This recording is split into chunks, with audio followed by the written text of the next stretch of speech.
Welcome in, everyone, to another edition of the GSMC College Football Podcast, brought to you by the GSMC Sports Network. I'm your host, as always, Tommy Brzee. It is Monday, January 6th around here, and we have a great show for you today. It is officially semifinal week. Wanted to get into a couple of storylines to start this thing off. We'll get into a couple of overarching ones, and then kind of zero in on both these games, give you a couple of storylines just to watch throughout this week, and then obviously when those games do kick off. Then we'll get into the CFP. We'll talk a little bit about that bye issue that a lot of people have been talking about the last couple of days. All four teams with a bye did lose in that second round, and definitely has added some questions to what the future for the CFP could hold. Then we got to talk about the SEC. A lot of people talking about the SEC is officially dead. They're not an elite conference. They're not the top conference in the country anymore. We'll break it down. Definitely the case at least this year. Want to break it down and see what the future could hold there. Then we got a big time breakdown. We got to talk about the national championship happening tonight in the FCS. We have North Dakota State against Montana State. Want to give you guys a little bit of a breakdown there. Going to be an awesome game down there in Frisco, Texas, and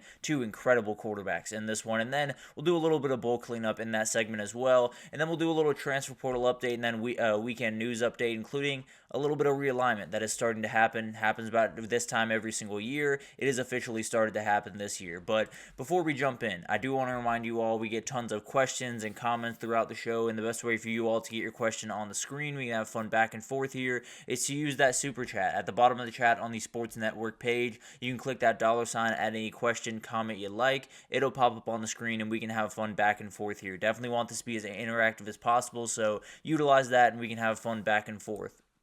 But let's go ahead and jump into this, and let's talk about some storylines. As we head into this week, we obviously have two incredible games on Thursday and Friday. Penn State, Notre Dame Thursday, Texas, Ohio State Friday. But there's a couple of great storylines as we head into this thing, and I kind of wanted to start it with some overarching ones. I got two here that are really huge storylines as we head into just this week overall, and definitely will be big-time talking points as we get through these games. And this is probably the biggest one of the bunch. There will be a new champion crowned in college football this year. One of these new head coaches will find their way to the mountaintop for the very first time. Obviously, Ryan Day has coached in a national championship. Steve Sarkisian was in the playoff last year. The other two are very, very new to this kind of a level, this stage of college football. So going to be really interesting to see who ends up doing it. And frankly, I talked about it earlier in the year that this idea of who the number 2 coach in the country is, because I think all of us can pretty safely say it's Kirby Smart is number 1 at this point. Who is number 2? I feel like it could be any one of these guys. I feel like whoever wins this one, you could make a very good argument. They're the second best coach in the country, especially those two guys on the left, and we'll talk about that in a little bit here, but definitely a thing that is going to be a huge talking point. It's going to be a really special thing to watch, and whoever comes out is going to be changed forever. They will no longer be just a head coach in college football. They will be able to put national champion next to their name for the rest of their life. And then you got the Blue Bloods. And Penn State, we can argue about one way or the other. I understand that's a little bit up for debate. But at the end of the day, 4 remarkably storied programs in this sport. 4 programs that have really defined what this sport is in so many different ways. Ohio State, second most wins all time, 8 national titles. Obviously, that one in 2014 was the last one they had. The first 4 team could very well win the first 12-team playoff. And then for Texas, tied for 4th most wins all time, 4 titles. That one in 2005, the iconic 4th and 5 is the last time they were at the very pinnacle of the sport. Have been kind of trying to work their way back for quite some time. Lost in 2009 in the title. Obviously got a little bit close last year. They're trying to find their way back to the very pinnacle of this sport. Notre Dame is tied with them at the 4th most wins. So if Notre Dame gets that win on Thursday, there'll probably be Ohio State fans just take that little notch above Texas in that wins category. They have 11 national titles all time. They are absolutely dominant.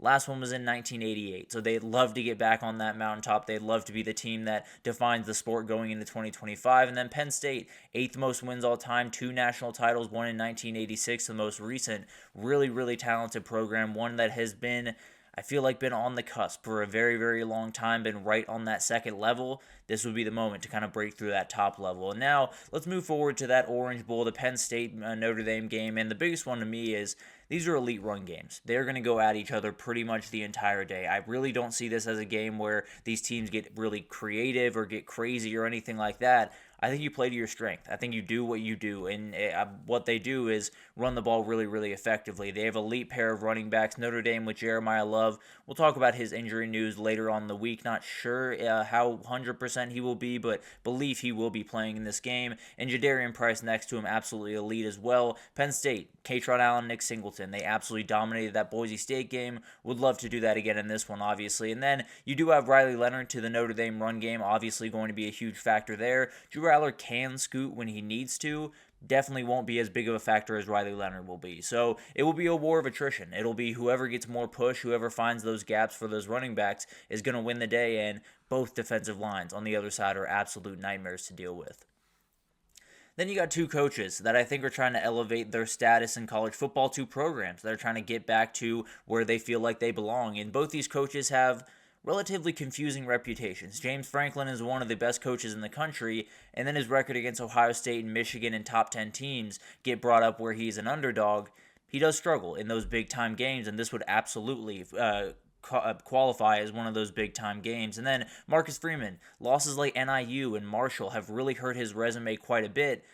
Still a very talented coach, feels like he's starting to turn a corner. If they lose this game, some of those questions will continue to mount for Marcus Freeman, just kind of the nature of the sport. I think he's an absolute star in the making and will be a fantastic coach for Notre Dame for quite some time. That being said, you lose this game, narratives are everything, and definitely that will be one of the talking points. So it'll be awesome to see one of these coaches get to the mountaintop for the first time in their careers, but then these programs haven't been there since the 80s. Tons of potential in both these programs, tons of ability in these programs, not only this year, but moving forward to next year and so on. It could be a huge moment in Thursday night. If they get to the national title, if they're able to face off against Ohio State or Texas, regardless if you win that or not, you will be thought of as a coach that officially broke through, and you'll be looked at in 2025 in a little bit different of light than I think a lot of these guys these two guys are looked at right now. And then this might be my favorite of the bunch. I'll be totally honest with you. Play calling battles in this game are going to be downright special. You have Andy Kotelnicki and Tom Allen on the Penn State side. You have Al Golden and Mike Denbrock on the Notre Dame side.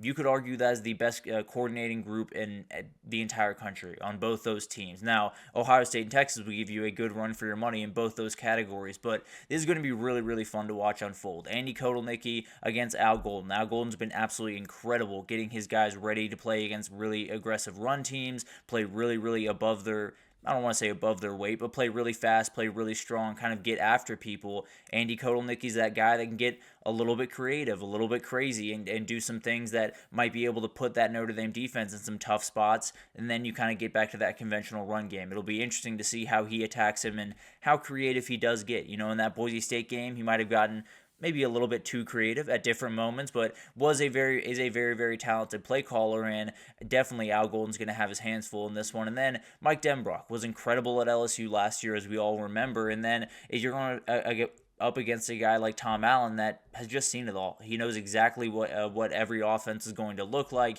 He knows how to attack pretty much every offense. Now, this is going to be essentially a Herculean task. You have a three-headed monster at that running game for Notre Dame that are incredibly hard to get a beat on, and you have Jordan Faison starting to play really, really good football on the outside for Notre Dame. So it's going to be a hands-full type moment for Tom Allen and for Al Golden, really, and it's going to come down to which one of these play callers can really win the day. Is it the duo from Penn State? Is it the duo from Notre Dame? And I have to imagine you'll find the winner if you find the answer to that. Then we got to talk about this game, the Cotton Bowl between Texas and Ohio State. I think you got to start with the quarterbacks. These are both up and down guys throughout this year that are just playing really, really good football right now. Quinn Ewers and Will Howard have had complicated years. Obviously, Quinn Ewers has been talked about quite a bit in a number of different ways, and even coming out of that Arizona State game was talked about weirdly, which I thought was kind of crazy. But at the end of the day, Will Howard obviously had some tough moments. You know, had a couple of moments against Penn State that were not great, had the slide down against Oregon that obviously left a sour taste in some people's mouth. But at the end of the day, Quinn Ewers, 524 yards, 5 touchdowns, 1 rushing touchdown, and interception in the last 2 games. Will Howard, 630 yards, 5 touchdowns, and 1 INT in the 2 games thus far. Both of them are playing absolutely elite football. both of them are probably facing the biggest challenge they faced all year on the other sideline. I think it's fair to say that both these defenses are the best they're going to face all year. They could be the very best in the entire country. So Will Howard's going to have to be a little bit more precise against this back end that will absolutely take the ball away whenever you give them the shot. And then Quinn Ewers going to have to handle pressure a little bit better with that ridiculous group they have on the edge at Ohio State. And then they're going to play a lot of three high safety. So they're going to have to be very, very precise. And Quinn Ewers is going to have to lead this offense with a lot of confidence. And then you got to talk about the talent. The talent in this game is absolutely absurd. I think it'd be really hard to put together a game that has more outright talent in it across the board. Now, Oregon-Ohio State got very, very close. I would lean Texas just slightly over Oregon in this case. But on the offensive side of the ball, it's just ridiculous. You have Jeremiah Smith, Emeka Egbuka, Travion Henderson, Quinshon Judkins, and Carnell Tate, and a million other guys on the Ohio State offense. And then Matthew Golden, Isaiah Bond, Trey Wisner, Jaden Blue, Gunnar Helm on the Texas side. Ridiculous talent just all across this field on the offensive side of the ball, but the defenses are really the show on both these teams. They're the ones that have literally, you cannot find a guy that is out of place. You cannot find a guy that is not uber talented. Frankly, you might have 11 guys on both defenses that are going to play on Sundays. And for Ohio State, it's Caleb Downs, Jack Sawyer, JTT, Denzel Burke, and so many more guys on that defense. And then Jahdae Barron, Anthony Hill Jr., Colin Simmons, Michael Taft on the Texas side. It's just ridiculous, the amount of talent that you're going to see on this field and the amount of guys that you're going to see on this field and then see on the NFL field here pretty soon. All these guys are remarkably talented and would not be surprised at all if out of this game we had 22 defenders, 22 of them went to the NFL after this. But going to be incredible to watch this one unfold, and sometimes it just comes down to who can make that one play. There's going to be plenty of guys that can make it on both sides.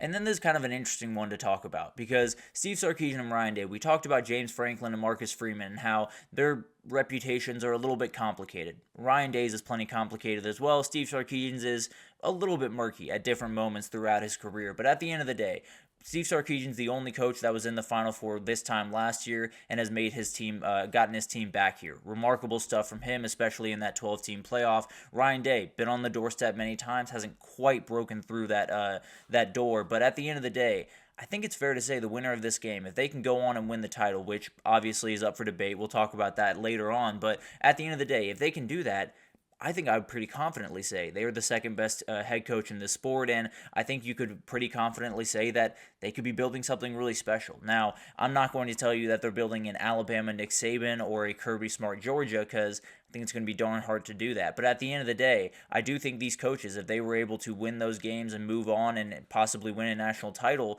you're looking at these two right up there with Kirby Smart as the very best coaches in the entire country and could be on their way to a really special couple of years around Austin or around Columbus, depending on who gets the win here. So these are going to be awesome games. The amount of storylines in this thing is absolutely ridiculous. Obviously, Ohio State being an absolute juggernaut, and can Texas slow that down is going to be a huge thing we talk about, and we'll get into a little bit more stuff tomorrow, big-time players to watch, some rankings, different things that we'll break down tomorrow, but it's going to be really fun to watch. Can Ohio State win the first 12 team the same way they won the first 4 team? Can Texas officially get back to the mountaintop and be, quote-unquote, back in college football? Can Penn State and Notre Dame end what has been a very long drought of national titles and at least get back to that national title realm? But going to be awesome to watch this unfold. Let's take our first break here, and when we come back, let's talk about some of the CFP issues, and mainly we'll talk about those bye weeks. All 4 bye teams lost. Definitely something we're going to have to talk about going forward, and we'll get into that right after this, so stick with us.